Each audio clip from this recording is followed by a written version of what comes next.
ओम शांति। भगवत गीता श्लोक क्लास में रविवार को श्लोक टेस्ट हुआ है, उसके प्रश्नों का जवाब समझते हैं।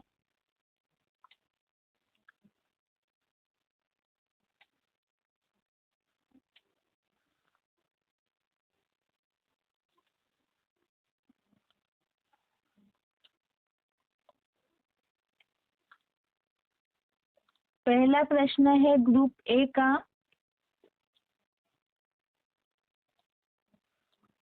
निम्नलिखित प्रश्नों के उत्तर एक शब्द में बताएं। इसमें पहला प्रश्न है डैश डैश मनुष्य भी अपने स्वभाव अनुसार अच्छी बुरी चेष्टा करते हैं।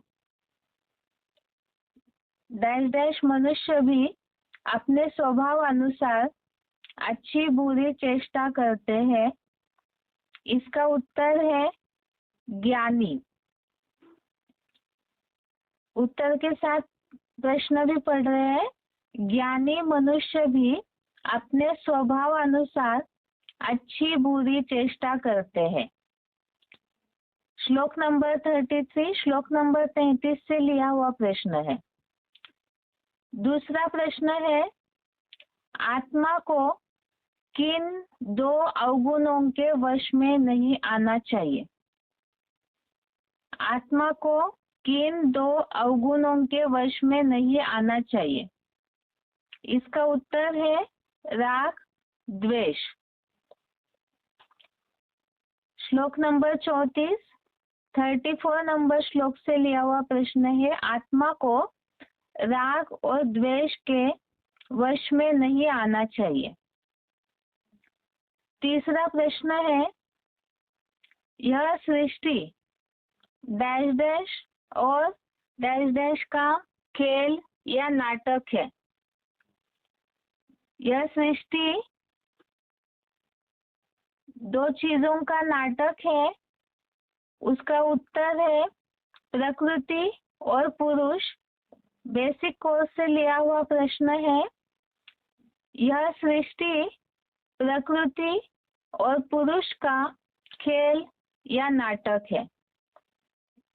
चौथा प्रश्न है काम क्रोध प्रकृति के किस गुण से पैदा हुए हैं। काम क्रोध प्रकृति के किस गुण से पैदा हुए हैं। उत्तर है रजोगुण से। काम क्रोध प्रकृति के रजोगुण से पैदा हुए हैं।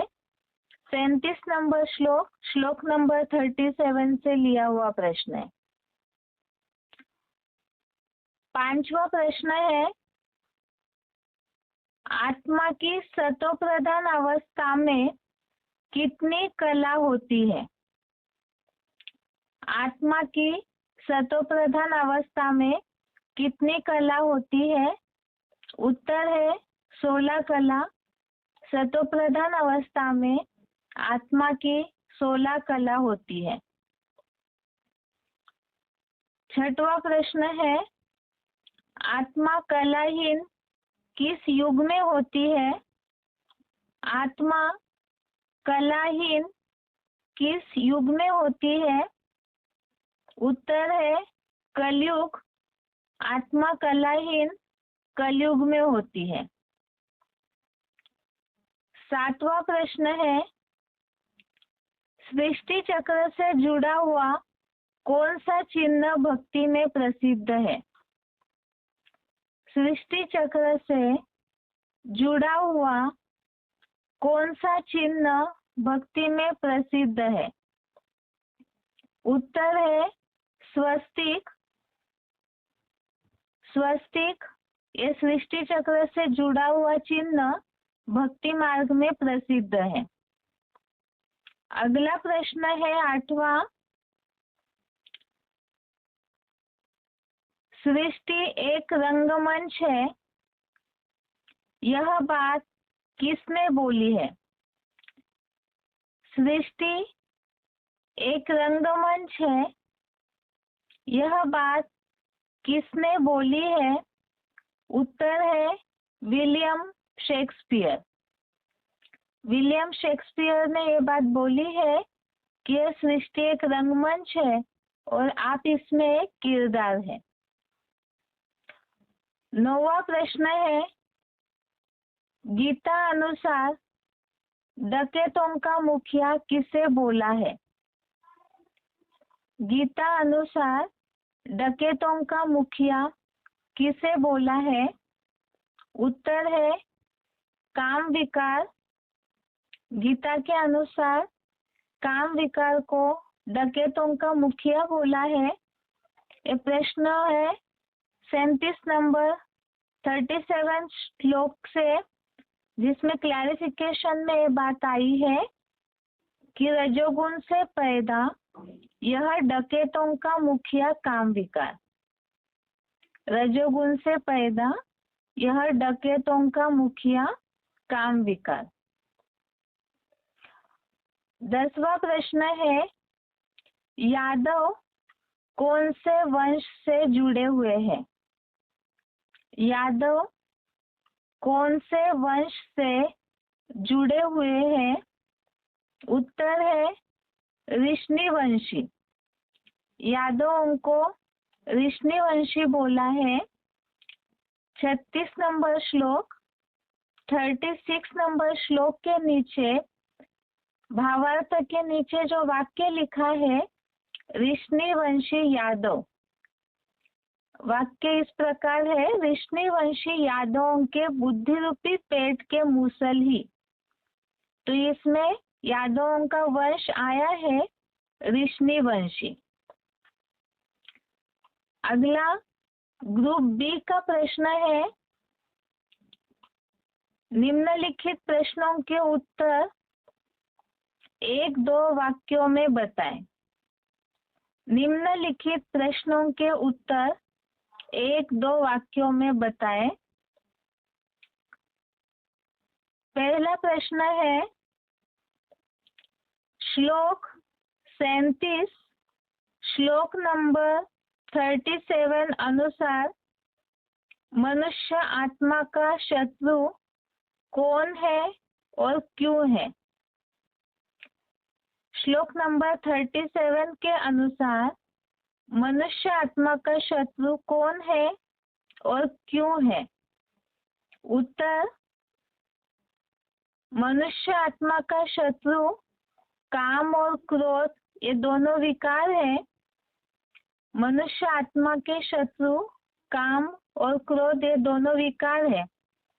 इसी में जो जुड़ा हुआ प्रश्न है क्यों है, क्योंकि एक तो काम विकार के लिए अभी शब्द रेखा कि वो डकैतों का मुखिया है, और दूसरा क्रोध के लिए लिखा हुआ है। ये दोनों भी विकार आपस में जुड़े हुए हैं, इसलिए सत्यानाशी क्रोध बहुत भोगी और पापी है। 37 श्लोक के भावार्थ में ये बात आई है, रजोगुण से पैदा यह डकैतों का मुखिया काम विकार और सत्यानाशी क्रोध बहुत भोगी है और पापी है, इसीलिए ही ये दोनों भी आत्मा के शत्रु है। दूसरा प्रश्न है, संसार के महाविनाश का कारण कौन और कैसे बनते हैं? संसार के महाविनाश का कारण कौन और कैसे बनते हैं? इसका उत्तर 36 नंबर श्लोक के नीचे भावार्थ के नीचे जो विनाश के संबंधित बात लिखी हुई है उसमें यह बात आई है, संसार के महाविनाश के ऋष्णिवंशी यादव निमित्त बनते हैं। संसार के महाविनाश के ऋष्णिवंशी यादव निमित्त बनते हैं, और कैसे, उसके लिए वाक्य पूरा देखते हैं। श्लोक के नीचे लिखा हुआ, ऋष्णिवंशी यादवों के बुद्धि रूपी पेट के मूसल ही लोहे के मिसाइल से जो रजोगुनी और तामसी, कामी, क्रोधी, इस्लामी व क्रिश्चियंस की अंतिम परिणति है, जिनसे सारे संसार का महाविनाश हो जाता है। ऋषिवंशी यादवों के बुद्धि रूपी पेट के मूसल ही लोहे के मिसाइल से जो रजोगुनी और तामसी, कामी, क्रोधी, इस्लामी व क्रिश्चियंस की अंतिम परिणति है, जिनसे सारे संसार का महाविनाश हो जाता है। यहाँ किसके कारण पाप होता है, इससे रिलेटेड श्लोक का भावार्थ था। और इसमें जो लिखा है रजोगुनी और तामसी, कामी, क्रोधी, इस्लामी, क्रिश्चियंस, तो इन विकारों के कारण ही यादवों के बुद्धि रूपी पेट से मूसल अर्थात ऐसे ऐसी बातें निकलती है और साथ में प्रैक्टिकल में लोहे के मिसाइल बनाकर संसार के महाविनाश के निमित्त बनते हैं। तीसरा प्रश्न है, आत्मा के लिए कौन सा धर्म खतरनाक है? आत्मा के लिए कौन सा धर्म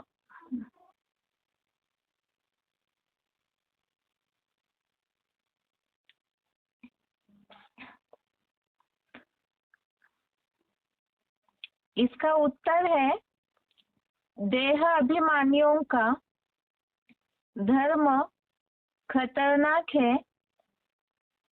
श्लोक नंबर 35, श्लोक नंबर 35, इसमें यह बात आई है 35 श्लोक में, इस्लामी, बौद्ध आदि विदेशी विधर्मी देह अभिमानियों का धर्म अति खतरनाक है।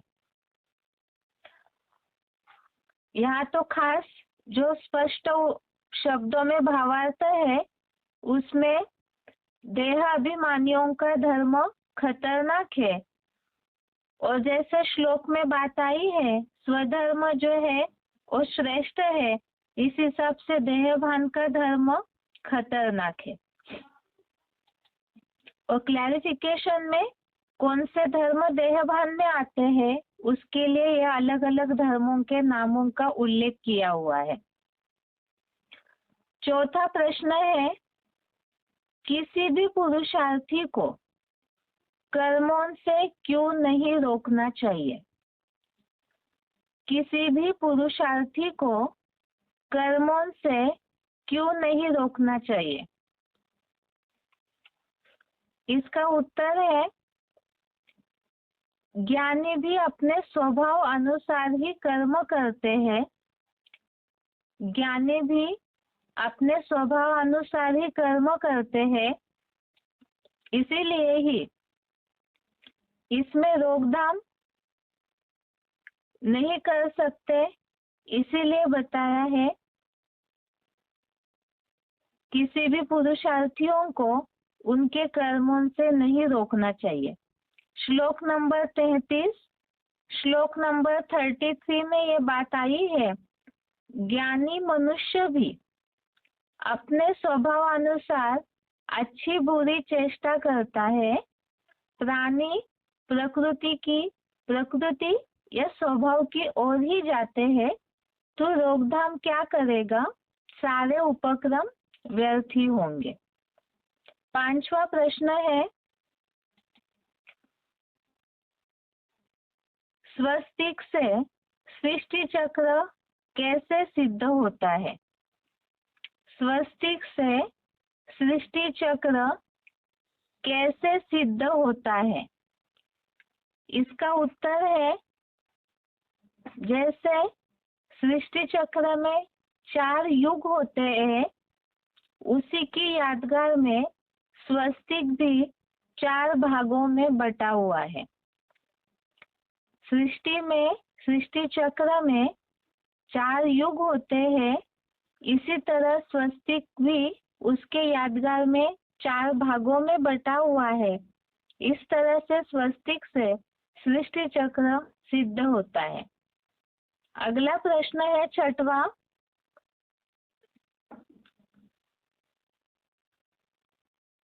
कलयुग अंत में आत्मा क्षीण होने का कारण उदाहरण सहित बताइए।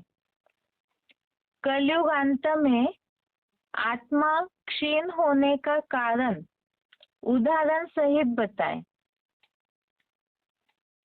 इसके लिए उदाहरण है, जैसे कोई भी बीज बार बार बोते हैं, उसकी शक्ति क्षीण हो जाती है, शक्ति कम होती है, तो रिजल्ट में जो फसल या जो उपज आनी चाहिए वो कम आती है।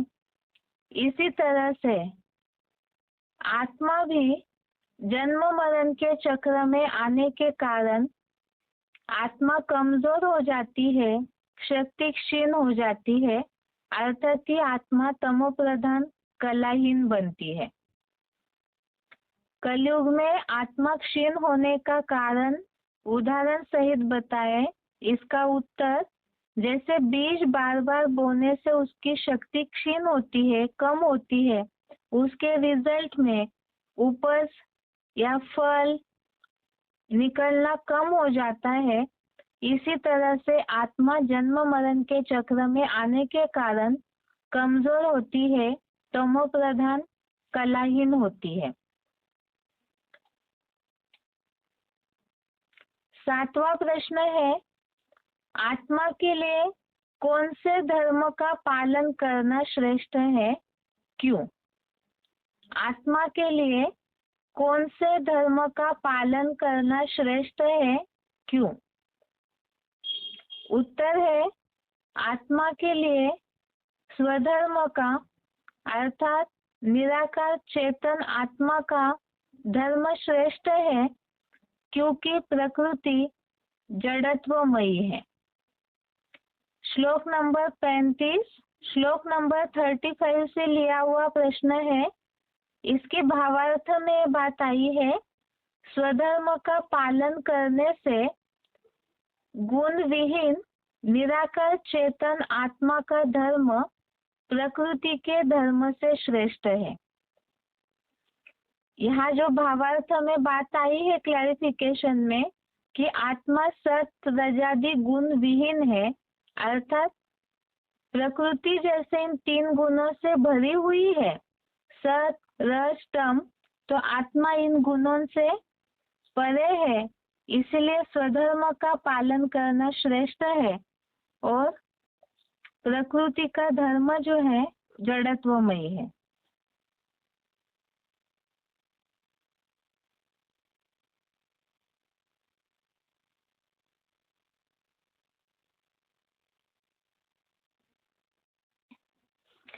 इसमें जैसे बात आई है श्लोक के भावार्थ में, प्रकृति का धर्म अर्थात देहभान और देहभान अर्थात ही जिन धर्मों जो धर्म देहभान से जुड़े हुए हैं, तो देहभानियों का धर्म खतरनाक है, इसीलिए स्वधर्म का पालन करना श्रेष्ठ है।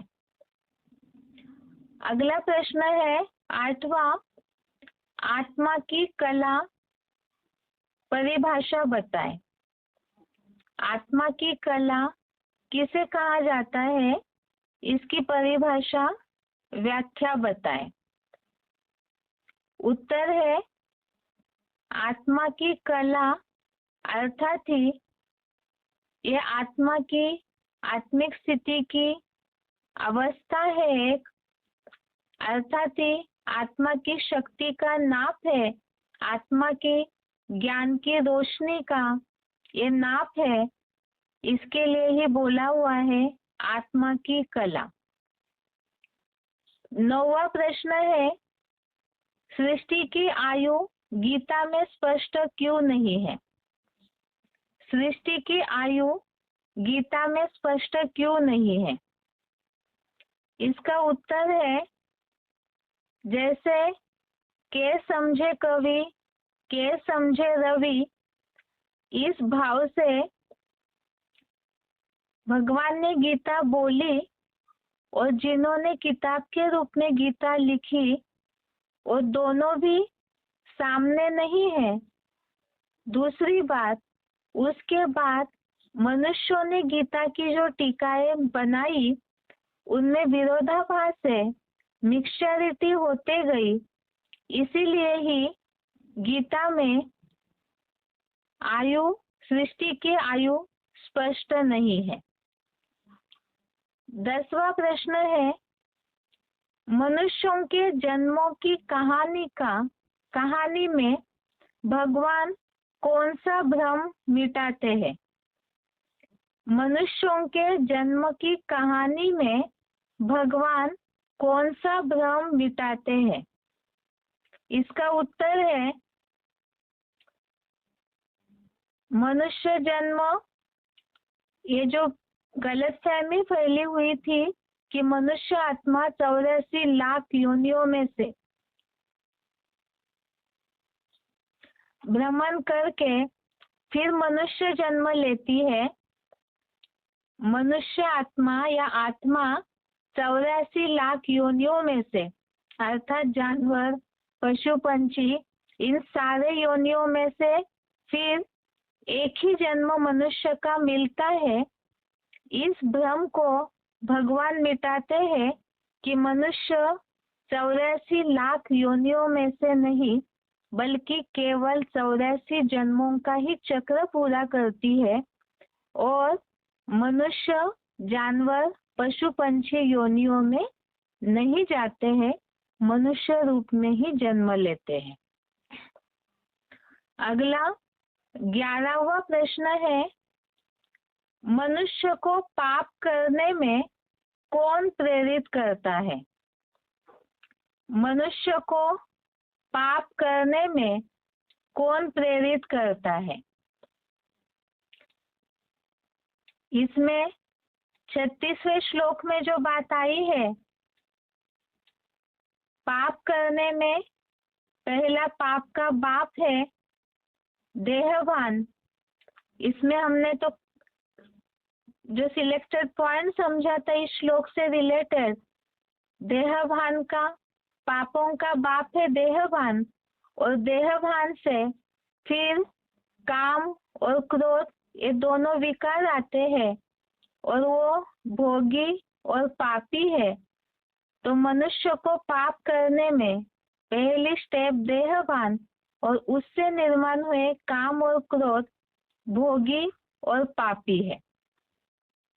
अगला ग्रुप सी का प्रश्न है, निम्नलिखित प्रश्नों के उत्तर संक्षेप में बताएं। निम्नलिखित प्रश्नों के उत्तर संक्षेप में बताएं। इसमें पहला प्रश्न है, आत्मा का राग द्वेष के वश में आने का कारण और उसका उपाय गीता में क्या बताया है? आत्मा का राग द्वेष के वश में आने का कारण और उसका उपाय गीता में क्या बताया है? श्लोक नंबर 34, श्लोक नंबर 34 से लिया हुआ प्रश्न है। इसमें खास तो राग द्वेष में आने का कारण, पहले तो भावार्थ में जो वाक्य है वो देखते हैं। इंद्रिय का राग और द्वेष उस विशेष इंद्रिय के विशेष विषय भोग में होता है, तो उन दोनों राग द्वेष के वश में न आए। आत्मा का राग द्वेष के वश में आने का कारण है इंद्रिय के विषय भोग, अर्थात ही श्लोक समझते समय हमने इसे समझा था, एक तो देह, देह के पदार्थ, देह के संबंधी, देह की स्थिति परिस्थितियां, उनके कारण ही राग अर्थात अटैचमेंट निर्माण होता है, या तो द्वेष या घृणा निर्माण होती है। अर्थात अगर कोई वस्तु, व्यक्ति, पदार्थ अच्छा है तो आसक्ति निर्माण हुई और पसंद नहीं आया तो द्वेष निर्माण हुआ, और इसका मूल कारण तो है देहभान है। इसके लिए बताया कि उन दोनों के भी वश में ना आए। जैसे हमने पॉइंट समझा था, महिमा या ग्लानि, दोनों में भी बुद्धि हिलनी नहीं चाहिए, और इसके लिए ही राग द्वेष के वश में आने का कारण देह के साथ साथ ये जो भी जुड़ी हुई चीजें हैं, इसके कारण बुद्धि का कांटा हिलता है तो प्रभाव करता है, बुद्धि कहीं ना कहीं झुकाव में आती है, और स्थिर रहना है बुद्धि। इसका उपाय यही है, राग या द्वेष दोनों के प्रभाव अर्थात कंट्रोल में न जाए, बुद्धि कहीं भी न झुके, स्थिर रहे। इसका उपाय ही इसी श्लोक के भावार्थ में बताया है, समत्वम योग उच्यते, अर्थात दूसरे अध्याय का 48वां श्लोक, 48 नंबर श्लोक, सेकंड अध्याय, इसमें जैसे बात आई है, इसके पहले भी समान रहना, समत्वम योग उच्यते के लिए हमने बहुत से श्लोक देखे हैं। मान अपमान, निंदा स्तुति, जय पराजय, लाभ हानि, इन दोनों में समान रहना। और दूसरा, इस श्लोक के भावार्थ में ही 9वें अध्याय का 9वां श्लोक, 14वें अध्याय का 23वां श्लोक, अध्याय 9 श्लोक नंबर 9, अध्याय 14 श्लोक नंबर 23, इसमें शब्द आया है उदासीन वदासीन, अर्थात साक्षी दृष्टा। जितना साक्षी होंगे तो उतना ही समान रहेंगे, तो साक्षी भी हो पाएंगे। इसका उपाय है राग द्वेष के वश में न आने का, अर्थात बुद्धि बिल्कुल भी न हिले, क्योंकि बताया राग द्वेष आत्मा के शत्रु है। इसीलिए इसका उपाय है, एक तो समान रहना और दूसरा साक्षी दृष्टा की अवस्था। दूसरा प्रश्न है, सृष्टि की किन 4 अवस्थाओं को मनुष्य जीवन की किन अवस्थाओं से तुलना की गई है? सृष्टि की किन 4 अवस्थाओं को मनुष्य जीवन की किन अवस्थाओं से तुलना की गई है? इसका उत्तर बेसिक कोर्स में हमने इस बात को देखा है, और मुरलियों में तो शिव बाबा कई बार इन बातों को समझाते हैं।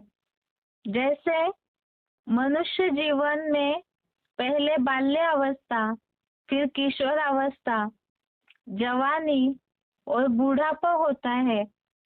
जैसे बचपन में बच्चे एकदम निश्चिंत रहते हैं, खुश रहते हैं।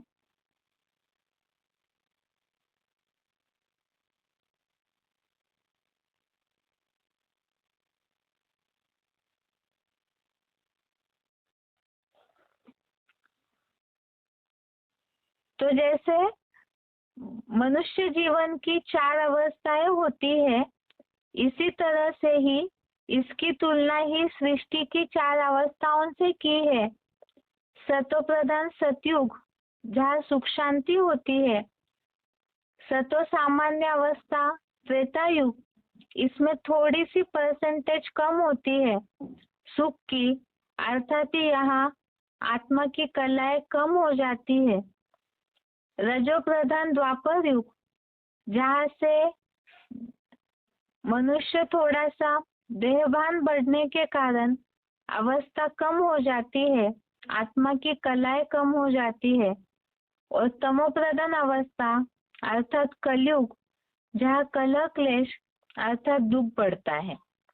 तो ये मनुष्य जीवन की 4 अवस्थाओं से तुलना की हुई है। तीसरा है, परधर्म कैसे खतरनाक है, उदाहरण सहित बताएं। परधर्म कैसे खतरनाक है, उदाहरण सहित बताएं।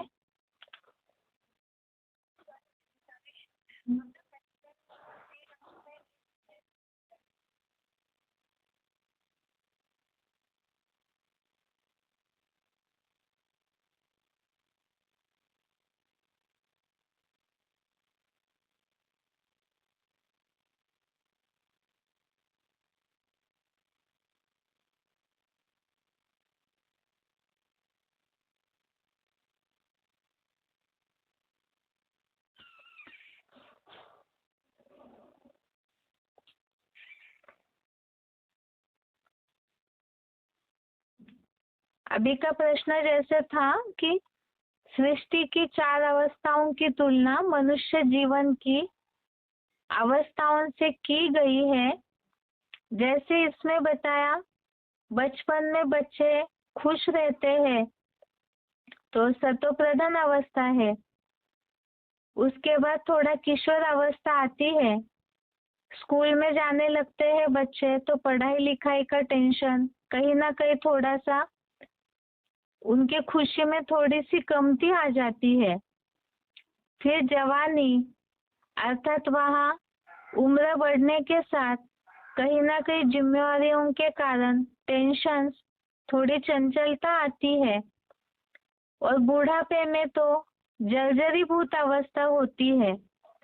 इसी तरह से सृष्टि की ये 4 अवस्थाएं भी, सतयुग अर्थात सृष्टि का बचपन है, त्रेतायुग अर्थात थोड़ा सा किशोर अवस्था, थोड़ी सी परसेंटेज कम होती है, और रजो प्रधान द्वापर युग अर्थात वहां पे कला भी कम हुई और साथ साथ थोड़ा सा जैसे जवानी में मनुष्य में चंचलता आती है, इसी तरह से देहभान के कारण द्वापर युग में 2 पूर्व 2 मतें शुरू हो जाती है।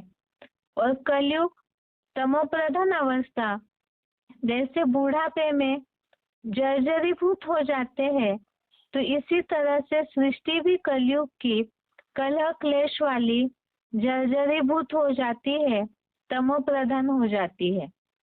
इसे ही समझने के लिए हमने मकान के लिए उदाहरण लिया था। जैसे मकान नया सुखदायी होता है और जब पुराना हो जाता है 30-40 साल का, तो कहीं छत गिरने लगती है, बारिश का पानी टपकता है, दीवारों से मिट्टी झड़ती है। तो सृष्टि भी तमोप्रधान अवस्था में प्रकृति तामसी बनकर के सृष्टि रूपी मकान की हालत भी इसी तरह से हो जाती है। तो ये सृष्टि और मनुष्य जीवन की 4 अवस्थाएं बताई, सतो प्रधान, सतो सामान्य, रजो प्रधान और तमो प्रधान। अगला प्रश्न है तीसरा, परधर्म कैसे खतरनाक है, उदाहरण सहित बताएं। परधर्म कैसे खतरनाक है, उदाहरण सहित बताएं। श्लोक नंबर 35, श्लोक नंबर 35, इसमें बात आई है देह अभिमानियों का धर्म अति खतरनाक है, और श्लोक में शब्द आया है परधर्मो भयावह, अर्थात परधर्म जो है भय निर्माण करने वाला, खतरनाक है। परधर्म अर्थात देह अभिमानियों का धर्म, देहभान से निर्माण होने वाला ये धर्म है, धारणा है। तो देहभान जहां भी होगा वो दुखदाई होगा, खतरनाक होगा। इसे समझने के लिए हमने जो पॉइंट देखे थे, जिसमें बताया था कि देहभान जो है बिल्कुल पागल कर देता है, इस तरह से देहभान दुखदाई होता है। तो ये परधर्म कैसे खतरनाक है, इसके लिए सिलेक्टेड पॉइंट हमने समझे थे। सबसे पहले तो देहभान से जुड़े हुए हैं देह के संबंधी, देह के पदार्थ।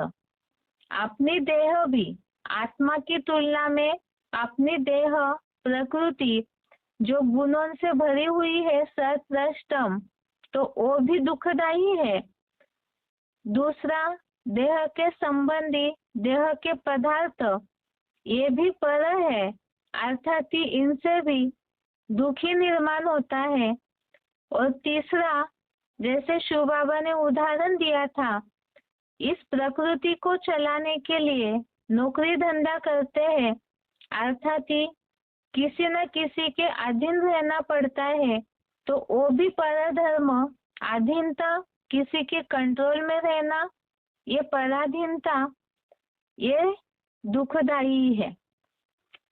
और बताया था सिलेक्टेड पॉइंट में शिव बाबा ने, जैसे अपने धर्म में मर जाना अच्छा है, लेकिन दूसरे का धर्म खतरनाक है, क्योंकि अगर दूसरों के धर्म में कन्वर्ट होके जाते हैं, दूसरों का धर्म अपनाते हैं, तो कभी भी अपने धर्म में ऊंचा स्थान नहीं देंगे, उनकी अधीनता ही स्वीकार करनी पड़ेगी। इसीलिए बताया कि दूसरों का धर्म, परधर्म खतरनाक है।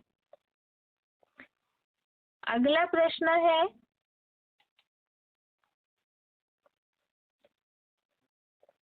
ग्रुप डी का निम्नलिखित संस्कृत शब्दों के हिंदी शब्द बताएं। संस्कृत शब्दों के हिंदी शब्द बताएं। इसमें पहला प्रश्न है प्रकृते सदृशम। प्रकृते सदृशम, इसका हिंदी शब्द है स्वभाव अनुसार। श्लोक नंबर 33, श्लोक नंबर 33 से लिया हुआ प्रश्न है। प्रकृते सदृशम अर्थात स्वभाव अनुसार। दूसरा है निग्रह। निग्रह अर्थात रोकथाम। ये भी 33 नंबर श्लोक से लिया हुआ है। जैसे श्लोक में शब्द आया है निग्रह किम करिष्यति, तो निग्रह अर्थात रोकथाम, रोकथाम क्या करेगा। तीसरा शब्द है निधनम। निधनम अर्थात श्लोक नंबर 35, 35, निधनम अर्थात मरना। जो शब्द आया है श्लोक में स्वधर्मे निधनम श्रेय, अर्थात स्वधर्म में मरना श्रेष्ठ है। इस हिसाब से यहाँ निधनम अर्थात मरना। चौथा शब्द है वासांसी। बेसिक कोर्स में शब्द आया था, ये दूसरे अध्याय का 22वां श्लोक, 22 नंबर श्लोक। वासांसी अर्थात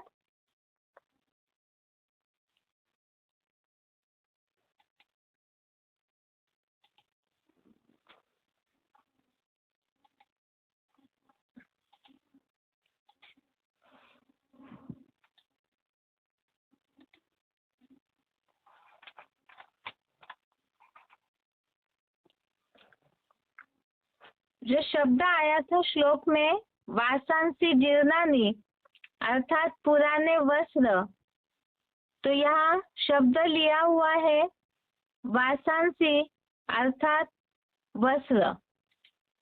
अगला प्रश्न है 5वां अनिच्छनपि। अनिच्छनपि अर्थात इच्छा न होते भी। श्लोक नंबर 36, श्लोक नंबर 36, अनिच्छनपि अर्थात इच्छा न होते भी। छठवां है वैरिनम। वैरिनम श्लोक नंबर 37, श्लोक नंबर 37, इसमें शब्द आया है वैरिनम अर्थात वैरी। अगला है 7वां प्रयुक्तः। प्रयुक्तः अर्थात प्रेरणा। प्रयुक्तः अर्थात प्रेरणा।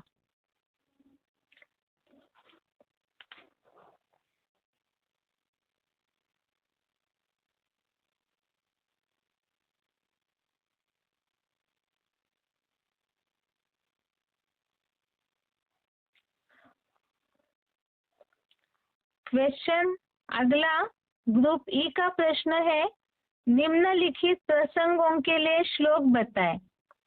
निम्नलिखित प्रसंगों के लिए श्लोक बताएं। पहला है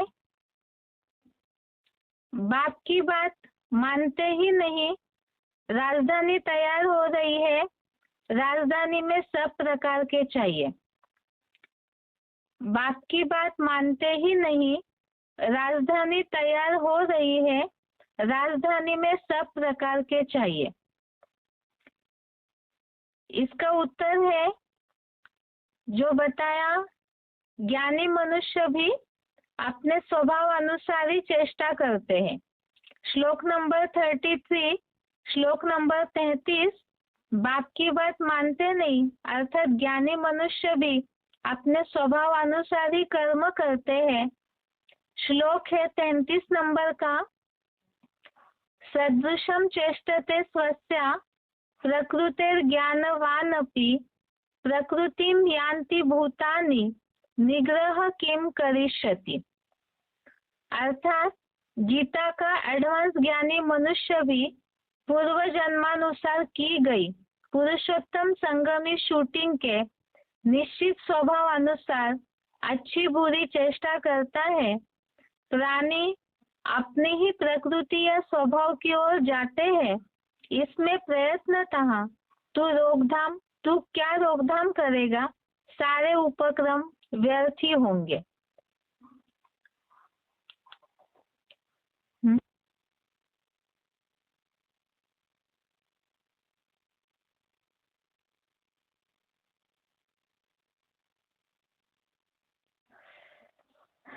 दूसरा प्रश्न है, विकर्म करना नहीं चाहते लेकिन हो जाता है। विकर्म करना नहीं चाहते हैं लेकिन हो जाता है। ये श्लोक है 36 नंबर का, श्लोक नंबर 36। इसमें जो अर्जुन ने बात पूछी है भगवान से कि इच्छा न होते भी ये पुरुष किसकी प्रेरणा से पाप करता है, अर्थात विकर्म करना नहीं चाहते लेकिन हो जाता है। श्लोक है 36 नंबर का, अर्जुन उवाच अथ केन प्रयुक्तोऽयं पापं चरति पुरुषः अनिश्चयनपि वाष्णेय बलादेव नियोजितः। अगला प्रश्न है तीसरा, काम क्रोध आत्मा के शत्रु है। काम क्रोध आत्मा के शत्रु है। इसका श्लोक है 37 नंबर, 37 नंबर, जिसके भावार्थ में बात आई है, रजोगुण से पैदा यह काम क्रोध भोगी पापी है, संसार में इनको वैरी समझ। श्लोक है, श्री भगवान उवाच काम एष क्रोध एष रजोगुण समुद्भवः महाशनो महापाप्मा विद्धि एनम विह वैरिणम। चौथा प्रश्न है, धरत परिये धर्म न छोड़िए। धरत परिये धर्म न छोड़िए, जिसमें बात आई है 35 नंबर श्लोक में कि अपने धर्म में मरना अच्छा है, लेकिन दूसरों का धर्म, देह अभिमानियों का धर्म खतरनाक है। श्लोक नंबर 35, श्रेयान् स्वधर्मो विगुणः परधर्मात् स्वनुष्ठितात् स्वधर्मे निधनं श्रेयः परधर्मो भयावह। पांचवा प्रश्न है, मनुष्य पुराना वस्त्र होने पर नया ग्रहण करते हैं। मनुष्य पुराना वस्त्र होने पर नया ग्रहण करते हैं। बेसिक कोर्स में ये श्लोक लिया था। जैसे मनुष्य एक कपड़ा छोड़ करके दूसरा नया वस्त्र धारण करता है, जो उदाहरण लिया था एक्टर के लिए। श्लोक है, वासांसि जीर्णानि यथा विहाय नवानि ग्रहणाति नरो परानि तथा शरीरानि विहाय जीर्णान्यानि संयाति नवानि देहि। छठवा है, महिमा का नशा और ग्लानि से घृणा नहीं होनी चाहिए। महिमा का नशा और ग्लानि से घृणा नहीं होनी चाहिए। तो राग और द्वेष में समान रहने की बात जो बताया कि राग द्वेष के वश में ना आए, या घृणा होना या नशा होना अर्थात राग द्वेष आना मन में, इसी के लिए ही श्लोक है 3 अध्याय का 34वां श्लोक, 34 नंबर श्लोक। इंद्रियस्यार्थे राग द्वेषो व्यवस्थितो तयो न वशमागच्छेत् तो ही अस्य परिपंथिनो। ये है रविवार श्लोक टेस्ट के जवाब। आगे अभी बेसिक कोर्स अभी तक जितना हुआ है उससे रिलेटेड ही कुछ सिलेक्टेड पॉइंट हम देखते हैं। अभी तक जो हमने बेसिक कोर्स देखा है उससे रिलेटेड सिलेक्टेड पॉइंट। सबसे पहला बीसीडी नंबर 2475, बीसीडी नंबर 2475, इसमें बात आई है जैसे गीता में सृष्टि की आयु की सच्चाई नहीं है। इसका कारण हमने देखा था, के समझे कवि, के समझे रवि। और दूसरा, उसके बाद गीता में जो मनुष्यों की टीकाएं है, गीता की जो टीकाएं बनी है उसके कारण गीता में विरोधाभास निर्माण हुआ है, उसे ही शुभाभास से सुनते हैं। राजाई कैसे मिलती है? राजाई लड़ाई के जगह, लड़ाई में जो विजयी होता है वो राजा बनता है। तो संगम युग में जब तक शिव है वो तो अखूट ज्ञान का भंडार है, ज्ञान की लड़ाई चलती है। वो जब तक कंट्रोल करता है अर्जुन के रथ को तब तक ज्ञान की लड़ाई। गीता में भी क्या कहा? काम महाशत्रु है, काम वेश क्रोधेश रजोगुण समुद्र है। काम और क्रोध को जीत ले, ये तेरे महावैरी महाशत्रु है। तो गीता के भगवान ने तो अहिंसक युद्ध सिखाया था। बाकी द्वैतवादी द्वापर युग से जो मनुष्य गुरु हुए दाढ़ी मूछ वाले, चाहे व्यास ही क्यों न हो, दाढ़ी मूछ तो विकारी मनुष्यों को होती है, देवताओं को तो होती नहीं। तो उन्होंने क्या किया? उन्होंने जो स्मृति आई सृष्टि के आदिकाल की,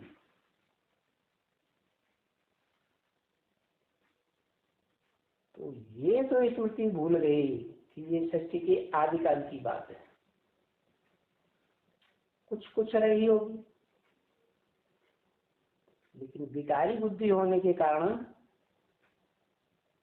उन्होंने जो शास्त्र बनाए वो सब दिक्कत हो गए। सच्चाई लोप होती चली गई। द्वापर के आदि में तो फिर भी श्रेष्ठ थे, शास्त्रों में सच्चाई थी। कहते हैं कै समझे कवि और कै समझे रवि। तो कवि तो भावना विभोर हो करके, क्या भाव विभोर हो करके आत्मा की शक्ति से, आत्मा ही भावना होती है, देह में तो भावना नहीं होती। तो आत्म शक्ति से आत्मा की स्थिति में रह करके जो शास्त्र लिखे थे वो फिर भी सात्विक थे। बाद में उनके चेले चपाटे होते रहे, नाम रख दिया व्यास गद्दी, है गद्दी का नाम रख दिया। व्यास जी तो शरीर छोड़ गए, तो चेले चपाटों ने फिर क्या किया? गद्दी पे जो बैठा व्याख्या करने के लिए उन शास्त्रों को पूछ रहे, उसमें और विख्याति करते थे। तो वो सारा का सारा जो ज्ञान है वो प्रदूषित हो गया। ऐसी ही जैसे दूध के भरे हुए घड़े में एक बूंद सर्प का विष डाल दो, काले कोवरे का, तो क्या हो, सारा ही विष। कलयुग अंत तक आते आते वही जो पहला शास्त्र है श्रीमद् भगवत गीता, भगवान की गाई हुई ओरली गीता, द्वापर युग में मनुष्यों के द्वारा लिखी गई वही गीता कलयुग के अंत तक आते आते उसकी भिन्न भिन्न लोगों के द्वारा होती रही और वो टीकाओं ने सारा ज्ञान बिगाड़ दिया। उस ज्ञान जल में क्या क्या भर गया, देह अभिमान की मिट्टी मिल गई।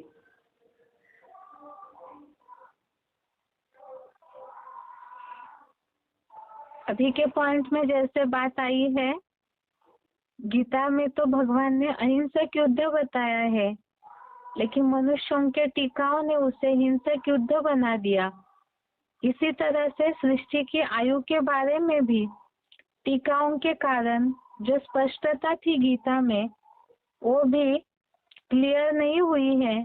इस तरह से जैसे शिव बाबा ने अभी बताया, गीता में विरोधाभास का कारण है गीता की बनी हुई टीकाएं। आगे अभी और भी बेसिक कोर्स से रिलेटेड पॉइंट देखते हैं। स्वस्तिका के लिए जो बताया है शिव बाबा ने, VCD number 1335, VCD number 1335, time 41 minute.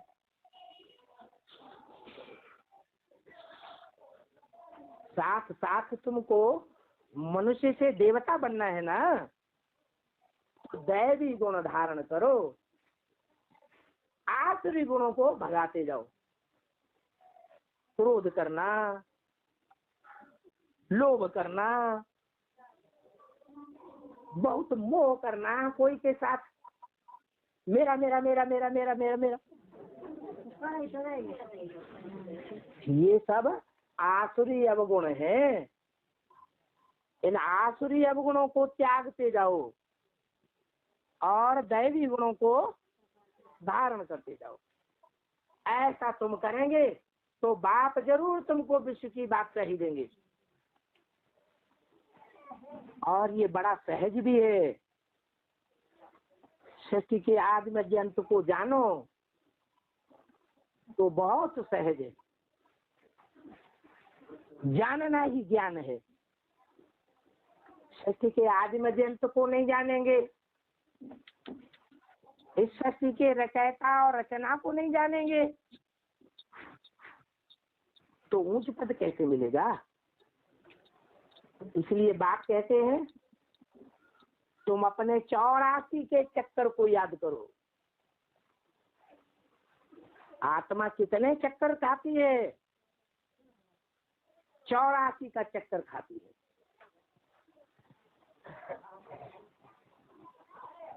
ये 84 का जो चक्र है, ये सृष्टि का आदि मध्य और अंत से में भरा हुआ है। सृष्टि का आदि है सतयुग, त्रेता, मध्य है द्वापर और अंत है कलयुग। ये सिर्फ सृष्टि की ही बात नहीं है, दुनिया की हर चीज 4 अवस्थाओं से पसार होती है।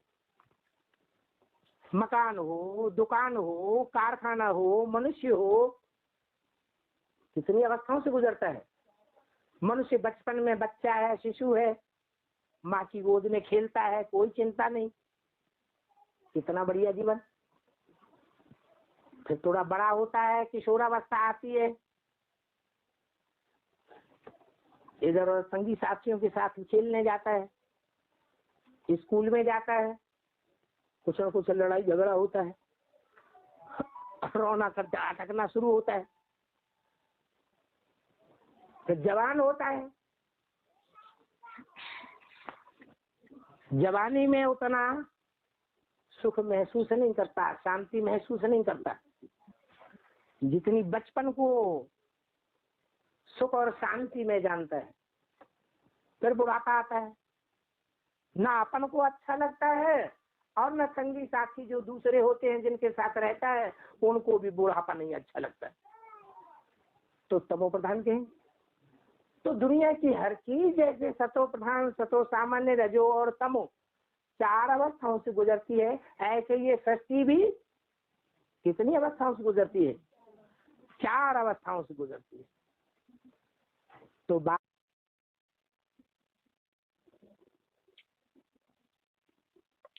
आगे का पॉइंट है, ये भी स्वस्तिक से रिलेटेड है, सृष्टि चक्र से ही रिलेटेड पॉइंट है। VCD number 580, VCD number 580, time 8 minute के बाद। तो भक्ति मार्ग में ढेर अथाह चित्र हैं, उनमें से छांट करके अलग कर ले, फिर उसमें करेक्शन की जाती है।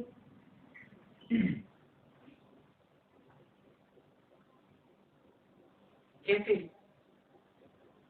ये चक्र है, उस पर समझा सकते हैं कि ये 5,000 वर्ष का चक्र है। 4 युग बने हुए हैं, सत्यता का निशान दिया हुआ है। जी को भी बता सकते हैं कि जब मकान बनाते हैं, दुकान बनाते हैं, कि स्वस्तिका का चित्र क्यों बनाते हैं? पंडित जी आगे पहले पूजन करेंगे, स्वस्तिका का चित्र बनाएंगे मकान बनाने से पहले। वो शुभ तो है, लेकिन यही चित्र क्यों बनाते हैं? तो गणेश जी का बना दो ना, गणेश जी को तो शुभ माना जाता है? कहते भी हैं कि ये गणेश का चित्र है। कैसे? इधर सूर जा रही है, इधर हाथ जा रहे हैं, इधर टांगे जा रही है, गणेश का चित्र बना देते हैं। क्या बुरा हुआ? तो उसमें समझा सकते हैं कि ये 5,000 वर्ष का चित्र है। 1250 और 1250 वर्ष के स्वर्ग सुखधाम, और 1250 और 1250 वर्ष का द्वापर का युग सुखधाम। अगर लाखों वर्ष होता तो कोई समझाए भी न सके। लाखों वर्ष का हिसाब कौन बताएगा? कोई बता सकेगा? नहीं। क्रिश्चियंस का दिखाते हैं 2000 वर्ष हुए, क्राइस्ट को आए, क्रिश्चियन धर्म स्थापन हुए 2000 वर्ष हुए। फिर वो ये बात कहते भी हैं क्राइस्ट से 3000 वर्ष पहले भारत में पैराडाइज था। कोई कहते हैं, सब क्रिश्चियंस नहीं कहते। तो कौन कहते होंगे? जिन क्रिश्चियन वंशियों ने बाबा का ज्ञान लिया होगा संगम युग में, वही कन्वर्ट होने वाले क्रिश्चियन ये बात कहते हैं। क्या कि क्राइस्ट से 3000 वर्ष पहले भारत में पैराडाइज था। आगे का पॉइंट है, ये भी स्वस्तिक से रिलेटेड ही है। जैसे अभी के पॉइंट में भी बताया स्वस्तिक शुभ कैसे होता है, वैसे अभी के पॉइंट में भी स्वस्तिक का ही वर्णन बताया है। VCD number 38, VCD number 38, time 15 minute के बाद। और फिर नई गति दुनिया की स्थापना करता है। ये चक्र का ज्ञान है जो 5,000 वर्ष की शक्ति का ज्ञान, ये हर बच्चे की बुद्धि में होना चाहिए। हर युग की आयु 1250 वर्ष, सतयुग, त्रेता, द्वापर, कलयुग, 4 युगों को मिला करके 5,000 वर्ष की ये शक्ति का चक्र है। ये चक्र घूमता रहता है।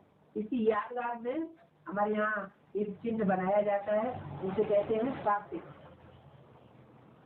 स्वास्तिक का निशान, वो 4 निशान ऐसे होते हैं इस तरह के। तो वो जो 4 भुजाएं दिखाई जाती हैं स्वास्तिक की, इसे सखिया भी कहते हैं।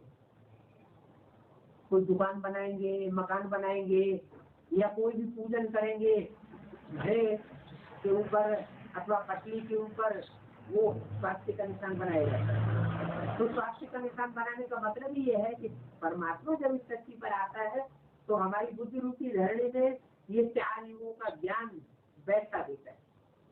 जैसे स्वस्तिक के निशानी के 4 भुजाएं होती हैं, 4 भुजाएं 4 युगों के सूचक हैं। वो चक्र 4 युगों का घूमता रहता है, अनवरत तो घूमता है, कभी बंद नहीं होता। सत्युग के बाद त्रेता, त्रेता के बाद द्वापर, द्वापर के बाद कलयुग, कलयुग के बाद फिर सतयुग। लेकिन कलयुग और द्वापर के बीच, वो कलयुग और सतयुग के बीच में परमात्मा शिव आते हैं और वो परिवर्तन करते हैं। माने नीची दुनिया को, पाप की दुनिया को बदल करके नई सत्य की दुनिया बनाना, ये सिर्फ परमपिता परमात्मा शिव का काम है। कोई मनुष्य मात्र का ये काम नहीं है।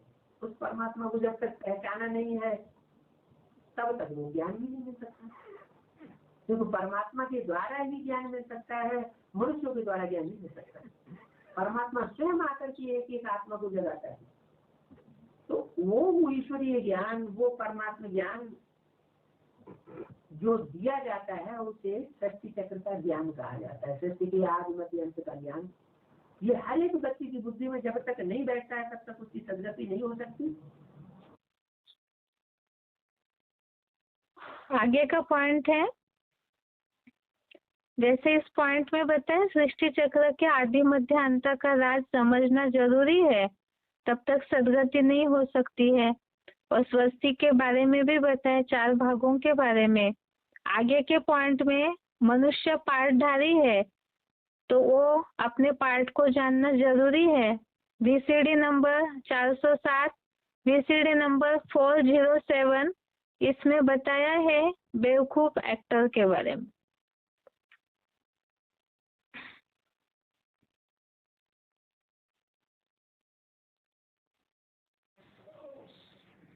मनुष्य शक्ति का बाप ही जब मिल गया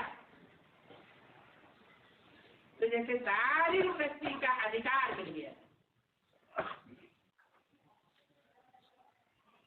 जो बड़े होते हैं वो बाप के घर में पहले पैदा होते हैं, जो छोटे बच्चे होते हैं वो बाप के घर में बाद में पैदा होते हैं। यहाँ कोई स्थूल पैदाइश की बात नहीं है, यहाँ तो अपने स्वरूप को पहचानने की बात है कि मैं आत्मा रूपी सितारा जो पार्टधारी हूँ, वो 84 जन्मों में मैंने क्या क्या पार्ट बजाया है, कैसे कैसे पार्ट बजाया है, किन किन आत्माओं से के साथ कैसे कैसे संबंध जोड़े हैं, किस किस देश विदेश में कैसे कैसे पार्ट बजाए। वो आत्मा रूपी स्टार को इस एक जन्म में ही सारे ज्ञान की प्राप्ति होनी। इसलिए बाप कहते हैं तुम आत्मा रूपी स्टार पार्टधारी हो, सत्य रूपी रंगमंच पर पार्ट बजाने वाले पात्रधारी हो। अगर कोई पात्रधारी अपने पात्र को ही भूला हुआ हो तो उसको कहेंगे बेवकूफ बैठकर। तो जैसे हम सब अभी बेवकूफ हुए बैठे हैं। अगर हमें अपने अनेक जन्मों की थ्योरी का कुछ भी पता नहीं, या कुछ भी थोड़ा बहुत पता है, थोड़ा बहुत पता है तो भी तो क्या कहेंगे, कोई एक्टर हो उसको 4 रोल मिले हुए हो ड्रामा में और एक रोल उसे याद रह जाए ठीक से और 3 रोल भूल जाए तो क्या कहेंगे, वो क्या कहेंगे, नहीं उसको भी बेवकूफ कहेंगे। तो बाप आए हैं एक एक बच्चे को हीरो जैसा हीरा बनाने के लिए। ये आत्मा रूपी हीरा हीरे के माफिक तो पावरफुल बन जाए, हीरो बाप का बच्चा बन जाए। उसके लिए होलीएस्ट बाप आकर के होली बनाते, होली माना पवित्र।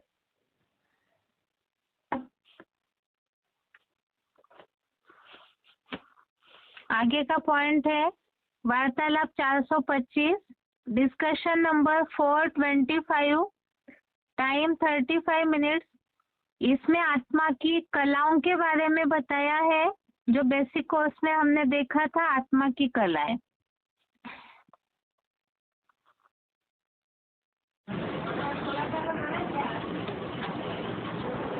जैसे चंद्रमा घटता है, घटते घटते अंधेरा हो जाता है, चंद्रमा सारा ही काला हो जाता है, फिर बढ़ता है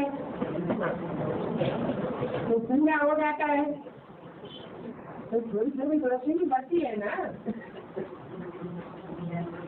तो 16 भागों में जो रोशनी बची हुई है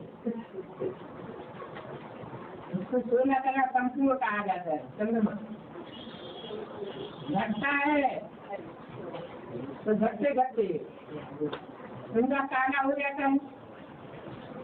तो 16 कला कोई अलग अलग कलाएं नहीं है, आत्मा की जो शक्ति है वो क्षीण होती जाती है, मन कलाएं खत्म होती जाती है। अभी कलाहीन आत्मा हो गई। अभी सूर्य ज्ञान सूर्य को याद करने से आत्मा भरपूर हो जाएगी, 16 कला संपूर्ण हो जाएगी।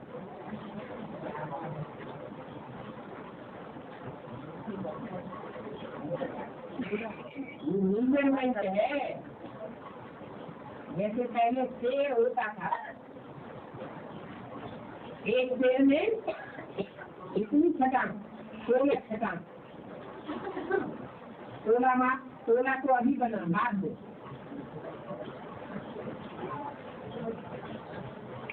ग्राम अभी बाद में बना, किलो ये बाद में बना, लेकिन पहले होता था शेर।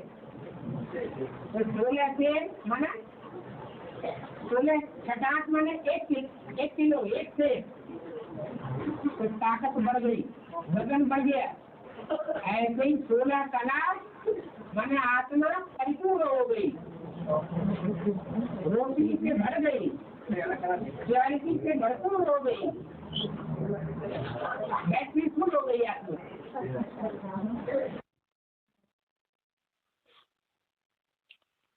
आगे है वार्तालाप नंबर 698, डिस्कशन नंबर 698। इसमें भी कलाओं के बारे में बताया है।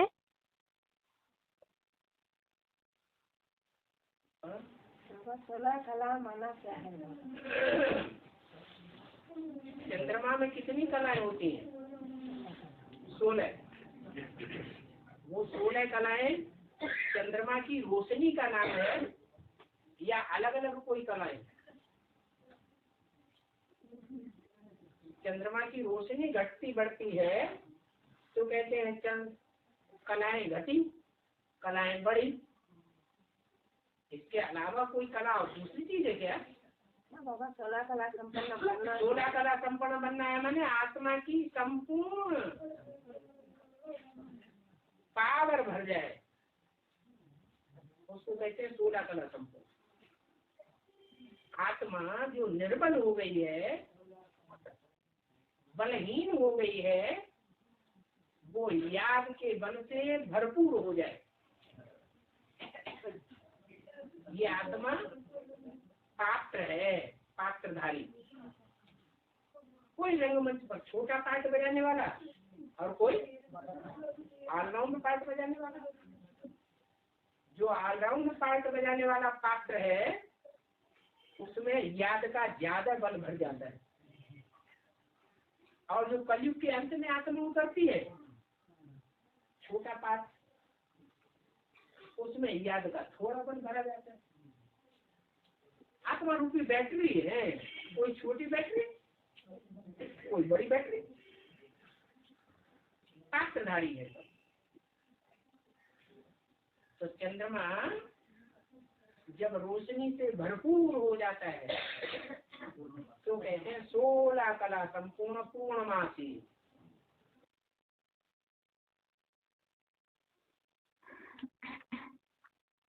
अभी के पॉइंट में जैसे कलाओं के बारे में भी शिव बाबा ने बताया है और आत्मा किस तरह से पात्रधारी है वो भी बताया कि आत्मा में कैसे शक्ति भरती है, उसका चंद्रमा से तुलना की है। अभी आगे